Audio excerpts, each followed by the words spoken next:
Now, the rest of the story. Once upon a time in the town of Brookline, Massachusetts, in a second-floor apartment overlooking Harvard Street, there lived two girls, one of them Jacqueline, who was 13, and her sister Barbara, who was only 9. Now, to see them walking down the street together, one might have imagined that Jacqueline, who was obviously older, looked after the younger sister.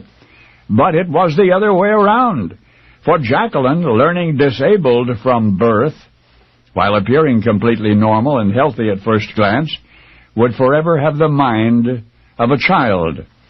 And thus was woven the tapestry of a poignant relationship, the threads of which often mismatched and sometimes unraveled. For you see, it was Barbara, it was the younger sister, it was the so-called normal one who felt left out, comparatively neglected, who envied the special treatment and the special attention that her parents gave to Jacqueline. Indeed, while Barbara was no less loved, she was sometimes deprived of birthday parties because Jacqueline never had one, of socializing with friends because Jacqueline had no friends. In this way did Barbara share equally in those things which her sister did not have, while missing out on the things that she did have. But one day, there came into the lives of Jacqueline and Barbara somebody magical. It was her gift to them that comprises the rest of the story. Elizabeth Dorothews was a seamstress by trade, an elderly eccentric, lived in a Brookline boarding house, but who came to work for the family on Harvard Street. To the children she was simply Dodie, part Mary Poppins, part Mother Goose, at once very old and very young. She started out mending clothing and making dresses, and yet in no time was babysitting the sisters when their parents were away.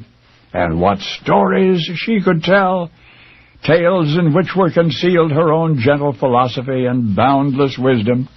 It was Dodie who taught Jacqueline and Barbara to pray each night before going to sleep.